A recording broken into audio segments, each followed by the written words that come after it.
নমস্কার, ফিরে আসছি দ্বিতীয় পর্বে। আমার বক্তব্য বিষয় ছিল প্রাউটের আদর্শে চলো যাই আলোক তীর্থে। শোষণ ও সংস্কৃতি জগতের অন্ধকার থেকে চলো যাই আলোক তীর্থে। তাহলে আমরা দেখছি এই পুঁজিবাদী ব্যবস্থায় জাঙ্ক ফুড, অশালীন পোশাক, হিংসা, অপরাধে উস্কানিমূলক সিনেমা, সিরিয়াল, পর্ন ভিডিও, অশ্লীল বিজ্ঞাপন, সাহিত্য, কুরুচিকরের নাচ, গান, এ সমস্তই হলো পাশ্চাত্যের ভোগবাদী তথা পুঁজিবাদী সমাজ ব্যবস্থার ভোগ সর্বস্ব জীবনচর্যার অঙ্গ, যেখানে জীবনের লক্ষ্য হলো শুধুমাত্র ভোগ। বৈশ্যদের সুচতুর কৌশলে আজ ভারতের, বিশেষ করে বাংলার সংযমী, উন্নত, রুচিশীল জীবনধারাকে প্রায় হটিয়ে দিয়ে তার স্থান দখল করেছে এই ভোগ সর্বস্ব জীবনচর্যা, যার কুপ্রভাব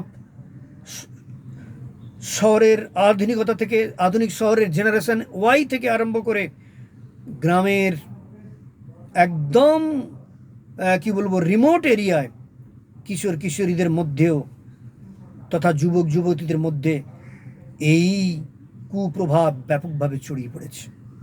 এই জড়াভিমুখী জীবনযাত্রা, উন্নতিজ্ঞানহীন, নীতিজ্ঞান বর্জিত, পুঁথি সর্বস্ব শিক্ষা ব্যবস্থার ফসলই হচ্ছে আজকে আমরা দেখছি একে একে আমাদের টিনেজ তথা সুকুমারমতি বালক বালিকার বা কিশোর কিশোরীরা বা যুবক যুবতীরা আত্মহত্যা করছে।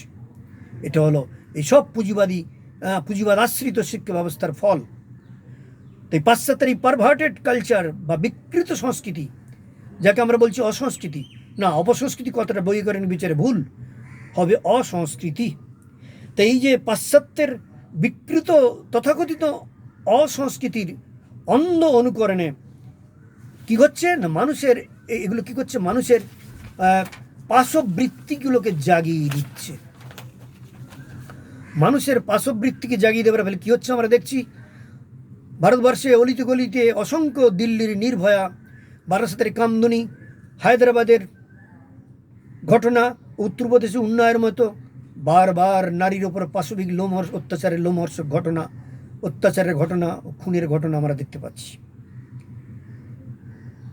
এই সমস্ত দুষ্কৃতীদের জন্য তো দৃষ্টান্তমূলক কঠোর সাজা তো দিতেই হবে, কিন্তু শুধুমাত্র কঠোর আইনের সাজাই যদি এদের সংশোধন করতে পারত, তাহলে একের পর এক অপরাধমূলক ঘটনা বারবার ঘটত না। শুধুমাত্র আইনের কঠোর সাজাই তাই যথেষ্ট নয়। তাই প্রাউড বলছে এরা হলো রক্তবীজের বংশধর। এই রক্তবীজের বংশধরদের তাই ঝাড়ে বংশে উৎখাত করতে হলে, নির্মূল করতে গেলে একেবারে এদের এই রক্তবীজের বংশধর তৈরি হচ্ছে কীভাবে না, তৈরি হচ্ছে সমাজের, আজকে যে সমাজের যে পরিবেশটা, যেখানে চোখ খুললেই অশ্লীলতার জোয়ার, অশ্লীল সিনেমা, ভিডিওস, কি বলবো, সাহিত্য, গান, পোশাক আশাক, বিজ্ঞাপন, সর্বত্র অবাধ নারীদেহের প্রদর্শন, যার প্রভাব যুবমন থেকে সবার মনের উপর পড়ে যাচ্ছে, প্রভাবে বিকৃত হয়ে যাচ্ছে মানব মন। তাই রক্তবীজদের ঝাড়ে বংশে উৎখাত করতে গেলে এর একেবারে উৎসটা কি, এই পুঁজিবাদে আশ্রিত যে শোষণ ব্যবস্থা, সেই পুঁজিবাদী শোষণের সাম্রাজ্যের রথটা কি একেবারে ভেঙে গুঁড়িয়ে দিতে হবে, চুরমার করে দিতে হবে, উৎখাত করতে হবে পুঁজিবাদ ভিত্তিক ভোগ সর্বস্ব জীবনচর্যাকে।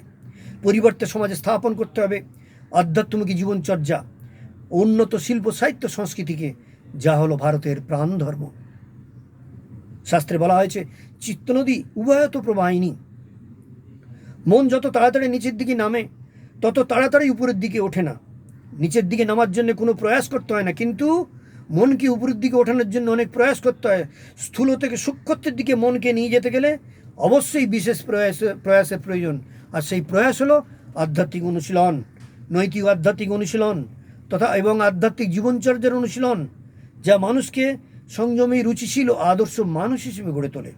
মানুষের মধ্যে যে লুকিয়ে আছে, মানুষের মনের মধ্যে যে লুকিয়ে আছে পশুবৃত্তিগুলো, এই আধ্যাত্মিকতার অনুশীলন মানুষের মনের মধ্যে লুকিয়ে থাকা সেই পাশবৃত্তিগুলোকে ধীরে ধীরে নিয়ন্ত্রণ করে তার মধ্যে জাগিয়ে তোলে দেবত্বের মহিমা। মনুষ্যত্বের ব্যাপক বিকাশ ঘটিয়ে মানুষকে পৌঁছে দেয় দেবত্বের চৌকাঠে। নৈতিক মেরুদণ্ড যদি ভেঙে গেল, নিজের ভাষা সংস্কৃতি সম্বন্ধে হীনমন্যতা জাগলো,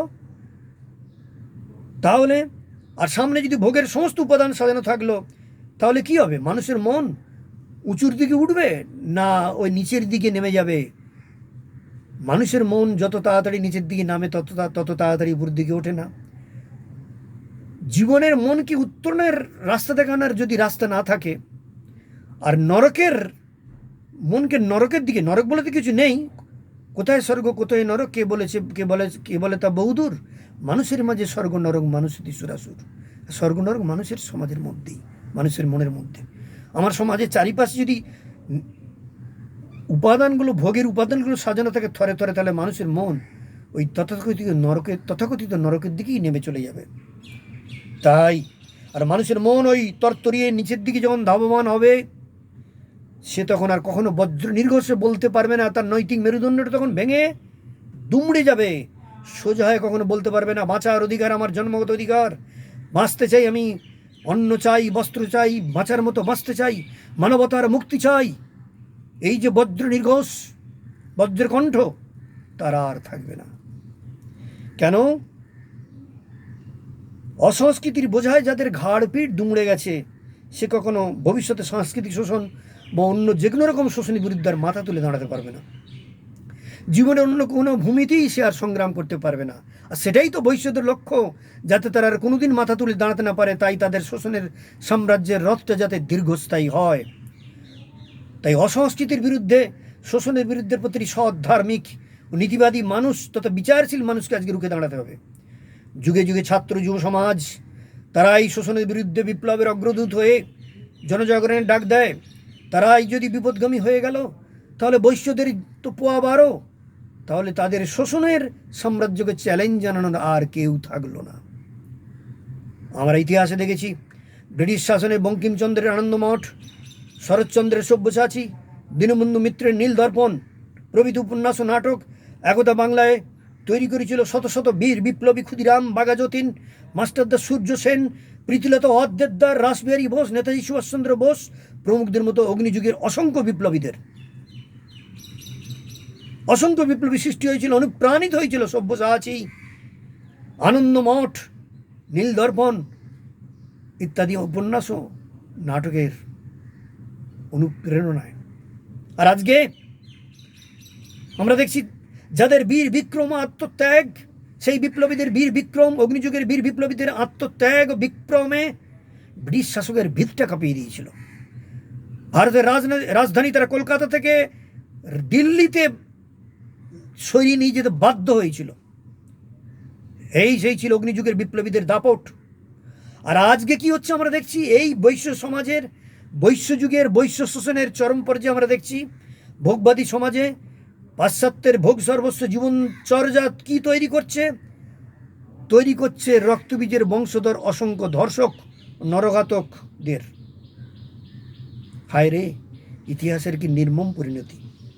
এই সমস্ত অপরাধ বন্ধ করার একমাত্র পথ উন্নত শিল্প, সাহিত্য, সংস্কৃতির মাধ্যমে যুব সমাজকে সত্যিকারের উন্নত পথের দিশা দেখানো, শালীনতা বজায় রাখা পোশাকও আদর্শ জীবনের সহায়ক।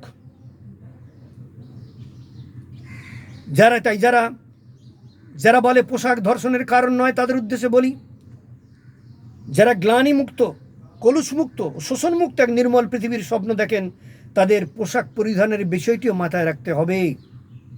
পোশাক একটা অন্যতম মানসিক ক্লীবতা। তো মানসিক অধগমনের কারণ হলো পোশাক। একটা জিনিস লক্ষ্য করে দেখবেন, প্রাগৈতিহাসিক জগতে যখন মানুষ যখন পোশাক আশাক ছিল না, মানুষ উলঙ্গ হয়ে থাকতো, লজ্জাবৃত্তি ছিল না ন্যাচারালি। কাল ধর্মের নিয়ম অনুসারে বিবর্তনের ধাপে ধাপে তারা গাছের বাকল পরে লজ্জা নিবৃত্তি করতে শিখলো, তারপরে পশুচর্ম।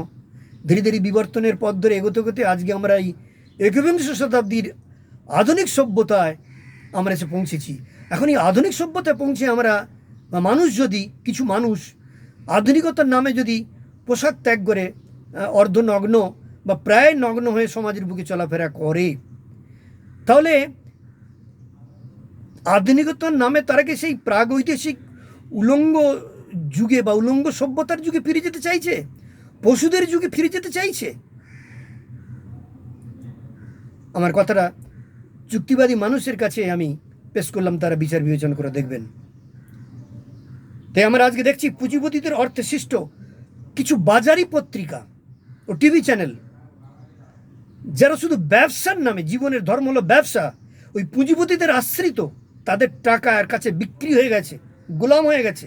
এরা কি করছে? তথাকথিত আধুনিকতার নামে পাশ্চাত্যের দেশগুলো থেকে আমদানি করে বিকৃত অশ্লীল অসংস্কৃতি। তারা এই সমস্ত পত্রপত্রিকা ও টিভি চ্যানেলের মাধ্যমে লুম্পেন সংস্কৃতিকে জনমানসে ছড়িয়ে দিয়ে বিকৃত রুচি তৈরিতে উৎসাহ দিচ্ছে, যার ফলশ্রুতি সমাজে এত খুন, ধর্ষণ, পাশবিক অত্যাচার।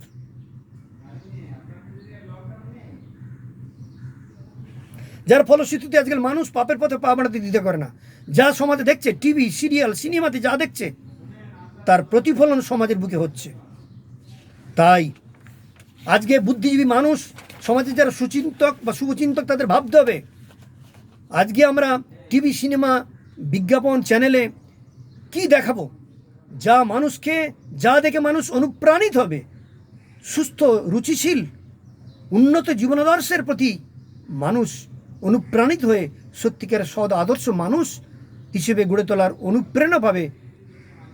আজকে এই মিডিয়াগুলোকে সেই আদর্শেই পরিচালিত হতে হবে, তবেই তারা সত্যিকারের পথপ্রদর্শকের ভূমিকা পালন করতে পারবে। না হলে এই সমাজকে বাঁচানোর, শোধন করার, পথ নির্দেশনা করার তাদেরও যে একটা বিরাট দায়িত্ব, তারা সেই দায়িত্ব থেকে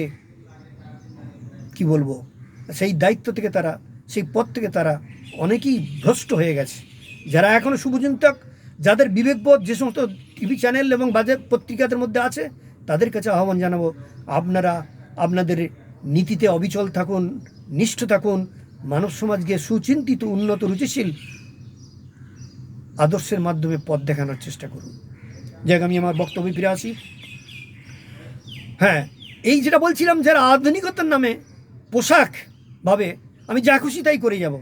হোয়াট ইজ মডার্নিজম বা আধুনিকতা? মডার্ন কালচার কি? আধুনিকতা মানে কি? আধুনিকতা মানে অশ্লীল বা যৎসামান্য পোশাক পরে শরীর দেখানোর ধৃষ্টতা নয়। আধুনিকতা মানে মদের নেশায় বা মাদকের নেশায় বুঁদ হয়ে, বেহেড মাতাল হয়ে বার, ডিস্কো থেকে নাইট ক্লাবে ইত্যাদিতে অশ্লীল উদ্যমভাবে নাচা নয়, বেলেল্লাপনা নয়। আধুনিকতা মানে নয় অবাধ যৌনাচার। আধুনিকতা মানে অন্ধবিশ্বাস, কুসংস্কার মুক্ত, যুক্তিসিদ্ধ, বিবেক পরিচালিত সংযমী অভিপ্রকাশ ও আচরণ, যার ভিত্তিভূমি হলো নৈতিকতা, আধ্যাত্মিকতা ও বিশ্বৈকতাবাদ, যার প্রভাব সমাজে কখনো ক্ষতিকর ও ধ্বংসাত্মক না হয়ে সর্বদা কল্যাণকর হয়। আমাদের এও মনে রাখতে হবে, ব্যষ্টির অবাধ স্বাধীনতা যখন সমষ্টির স্বার্থে আঘাত আনে, তখন সমষ্টির কল্যাণেই তাকে সেই ব্যষ্টির স্বাধীনতাকে নিয়ন্ত্রণ করা অবশ্যই প্রয়োজন, নাহলে সমাজ ধ্বংস হয়ে যাবে। স্বাধীনতা মানে তাই স্বেচ্ছাচারিতা নয়। একদল মানুষের স্বেচ্ছাচারিতাকে স্বাধীনতা বলে মেনে নেওয়া যায় না। স্বাধীনতা মানে এক সর্বাত্মক সুসন্তুলিত প্রয়াস, যা মানুষকে শারীরিক, মানসিক ও আত্মিক বিকাশের পথে এগিয়ে দেয়, তাকে আত্মমর্যাদা সম্পন্ন, ব্যষ্টিত্ব সম্পন্ন পুরুষ বা নারী হিসেবে সমাজে পরিচিতি দেয়। তাহলে দেখা গেল উপরোক্ত আলোচনায় উদার অর্থনীতিতে বিশ্বায়নের ফলে, আসলে বিশ্বায়ন মানে শোষণের বিশ্বায়ন হয়েছে। পৃথিবীটা আজকে বৈশ্যদের হাতের মুঠোয়। বৈশ্যদের এই অর্থনৈতিক শোষণে তারা ব্যবহার করছে বিপ্র অর্থাৎ বুদ্ধিজীবীদের অর্থমূল্যে। তারা বুদ্ধিজীবীদের বৌদ্ধিকতাকে কিনে নিয়ে কী করছে? তাদের দ্বারা শোষণকে শিল্পের পর্যায়ে নিয়ে গিয়েছে। বুদ্ধিজীবীদের বুদ্ধির ব্যবহারের দ্বারা এই আজকের বৈশ্যরা শোষণকে প্রায় শিল্পের পর্যায়ে নিয়ে গেছে। তাই বৈশ্যের অর্থ এই বুদ্ধিজীবী, তারা বুদ্ধিজীবী নেই, তারা শয়তান হয়ে স্তরে নেমে গেছে তাদের বৌদ্ধিকতাকে। তাই শয়তানের মস্তিষ্ককে নিয়ন্ত্রণ করতে থাকে। তাই আজকের যুগে বৈশ্যরা হলো ডেমন ইন হিউম্যান ফ্রেমওয়ার্ক। তারা হলো মানবতারের দানব। বৈশ্যরূপী দানবদের শোষণের করাল ধ্বংসটায় তাই মানবতা আজ বিপন্ন, ভূলুণ্ঠিত। বৈশ্য শোষণের চক্রভূমির মধ্যে পড়ে আজকে তাই দেশে দেশে মানবতা আজ চরমভাবে লাঞ্ছিত, নিপীড়িত, ধূলিলুণ্ঠিত। চারিদিকে যখন হতাশার গাঢ় অন্ধকার, বৈশ্যদের দানবীয় শোষণের নাগপাশ থেকে মুক্তির জন্য জনগণ যখন জনগণের আর্তনাদ হাহাকারে যখন সারা পৃথিবীর আকাশ বাতাস মথিত, এমত অবস্থায় কবিগুরু রবীন্দ্রনাথের ভাষায় তিনি সদর্পে ঘোষণা করলেন তার কাব্যে, তার কবিতায়, নাগিনীরা চারিদিকে ফেলিতেছে বিষাক্ত নিঃশ্বাস, শান্তির ললিতি বাণী শোনাইবে ব্যর্থ পরিহাস, বিদায় নেবার আগে তাই ডাক দিয়ে যাই, দানবের সাথে যারা সংগ্রামের তরে প্রস্তুত হতেছে ঘরে ঘরে। তাই আজকে সময় এসে গেছে এই বৈশ্যরূপ দানবদের শোষণের সাম্রাজ্যটাকে উৎখাত করে ফেলে দিতে, তাদের সাথে সংগ্রামে সমাজের আপামর জনতাকে এগিয়ে আসতে হবে। শোষণের সাম্রাজ্যটাকে ভেঙে চুরমার করে দিতে হবে। এই শোষণের নাগবাস ও নৈরাশ্যের অন্ধকার থেকে মানবতাকে মুক্ত করতে তাই বিংশ শতাব্দীর শ্রেষ্ঠ দার্শনিক ও যুগপুরুষ প্রাউড প্রবক্তা শ্রী প্রভাত রঞ্জন সরকার তার তিনি সৃষ্টি করলেন, মানব সমাজকে উপহার দিলেন প্রাউড দর্শন, যা যুগান্তকারী, যা মানব সমাজকে সার্বিক মুক্তির পথ দেখালো। তারই রচনা সুরে বলা বাহুল্য, এখানে উল্লেখ্য শ্রী প্রভাত রঞ্জন সরকার তিনি এই সমাজের বিভিন্ন বিষয়ের উপর, এমন কোনো বিষয় নেই যে বিষয়ের উপর তিনি আলোকপাত করেননি। তিনি বিভিন্ন বিষয়ের উপর প্রায় 200টির উপর গ্রন্থ রচনা করেছেন। তিনি আবার ধর্মগুরু বটে, আধ্যাত্মিক দেশনাও দিয়েছেন। মানুষের মনকে কী করে পাশবিকতাকে মুক্ত করে আধ্যাত্মিকতার চরম শিখরে উন্নতি করতে হবে, তার বৈবাহিক আধ্যাত্মিক অনুশীলন পদ্ধতি তিনি দেখিয়ে দিয়ে গেছেন। তিনি আবার সুরকার, সঙ্গীতজ্ঞ বটে। তিনি মাত্র 8 বছরে 5018টি সঙ্গীত রচনা করেছেন, যার নাম প্রভাত সঙ্গীত।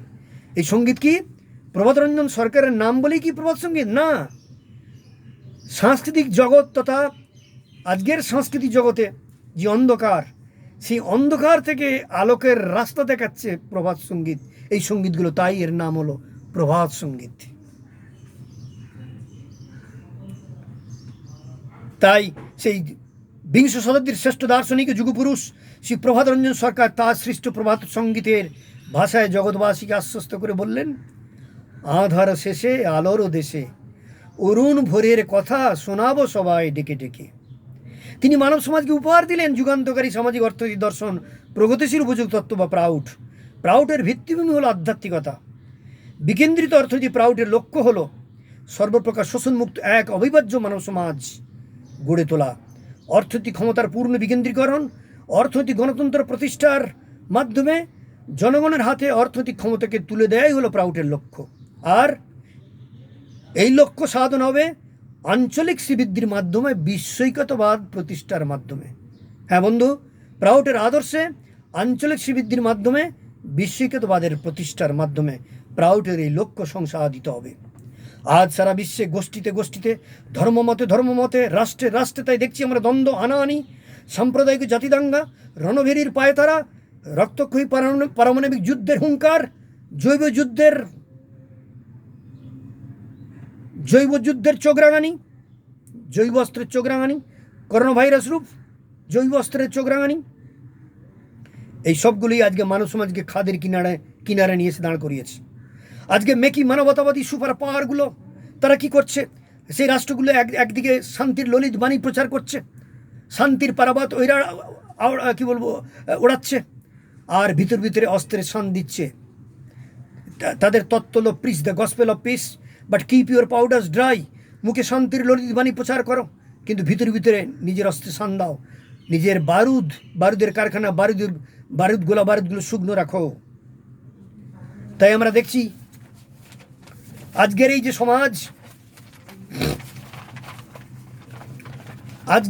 সমাজ, এই যে অবস্থায়, এমত অবস্থায় প্রাউডে বর্ণিত সামাজিক অর্থনৈতিক অঞ্চল গঠন করে স্ব অঞ্চলে প্রাউডের আদর্শ শোষণ বিরোধী সামাজিক অর্থনৈতিক আন্দোলন দ্বারা শোষণ ও দুর্নীতিমুক্ত এক অবিভাজ্য মানব সমাজ ভারত তথা সমৃদ্ধ এক অবিভাজ্য মানব সমাজ তথা বিশ্ব গড়ে তোলাই হলো প্রাউডের লক্ষ্য।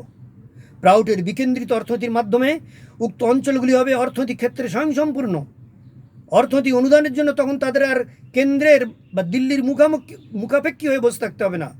কবি কল্পনার পরশমণির পরশে যেমন সব কিছু সোনায় পরিণত হয়, ঠিক তেমনি কল্পনা নয়, বাস্তবে পৃথিবীর যে কোনো সমস্যাই আসুক না কেন, প্রাউড দর্শনের প্রয়োগ তার সুচিন্তিত সমাধান এনে দেয়। তাই প্রাউড দর্শন হলো সর্বরোগহর মকরধ্বজ।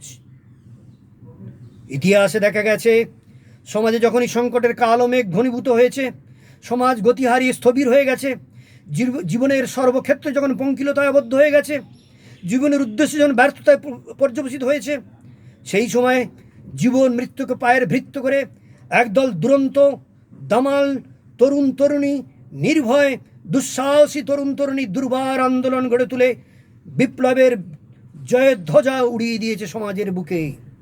তারা সমাজের সমস্ত অচলায়তন ভেঙে টুকরো টুকরো করে দিয়েছে, সমাজের সর্বস্তরে নিয়ে দিয়েছে এক ঝলক মুক্তির, এক ঝলক টাটকা বাতাস। তারা পুরাতনের জীর্ণ জঞ্জালকে সরিয়ে দিয়ে নতুন জীবনের রক্তিম উষাকে বরণ করে নিয়েছে। ব্রিটিশ শাসনের বিরুদ্ধে ভারতবর্ষের স্বাধীনতা সংগ্রাম, বাংলাদেশের মুক্তিযুদ্ধ, ফরাসি বিপ্লব, রুশ বিপ্লব প্রভৃতি বিভিন্ন দেশের বিপ্লবের ইতিহাস পর্যালোচনা করলে আমরা দেখি প্রতিটি ক্ষেত্রেই শোষণ ও দুর্নীতির বিরুদ্ধে বিদ্রোহী তথা অগ্রণী ভূমিকা নিয়েছিল ছাত্র যুব সমাজ। পরবর্তীকালে সমাজ যাদের বরণ করে নিয়েছিল বিপ্লবের অগ্রদূত তথা নতুনের বার্তাবহ বলে, সমাজ বিপ্লব তথা নবজাগরণের এই মুক্তি সংগ্রামে যাদের উদ্দেশ্যে চারণ কবি লিখেছেন, আজ কিছু তাজা প্রাণ চাই, আজ কিছু তাজা প্রাণ চাই, যাদের বুকের মাঝে আতঙ্ক সংশয়, আশঙ্কা ভয় দ্বিধা নাই, পারে যারা প্রাণপণে লড়তে, ক্ষণে ক্ষণে ইতিহাস গড়তে।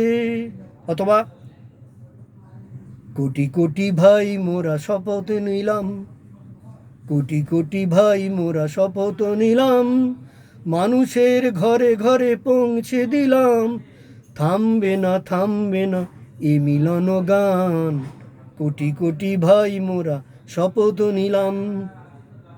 তাই আজকে সমাজের সমস্ত শুভচিন্তকদের উদ্দেশ্যে প্রাউডপূর্বক তার ভাষায় আবার বলছি, তার গানের সুরে সুর মিলিয়ে বলছি, উল্কাসনী বহিছে বন্যি, স্বপন কালো সর্প, জাগাও মানবতা, নাশদানবতা, আসুরি শক্তি কর খর্ব, স্বপন কালো সর্প। আজকে তাই পরিশেষে আমি যুব ছাত্র সমাজ, বুদ্ধিজীবী, কর্ষক, সমাজের সর্বস্তরের মানুষ, তাদের উদ্দেশ্যে আহ্বান জানিয়ে বলবো, উদাত্ত আহ্বান জানিয়ে বলবো, আনন্দ সঙ্গীতের ভাষায় সুরে তাদের প্রতি উদাত্ত আহ্বান জানিয়ে আমি বলবো, অন্ধকারের জাল ছিন্ন করে, জড়তার বন্ধন ছিন্ন করে, চলো যাই আলোক তীর্থে, উত্তিষ্ঠত জাগ্রত। ধন্যবাদ, নমস্কার।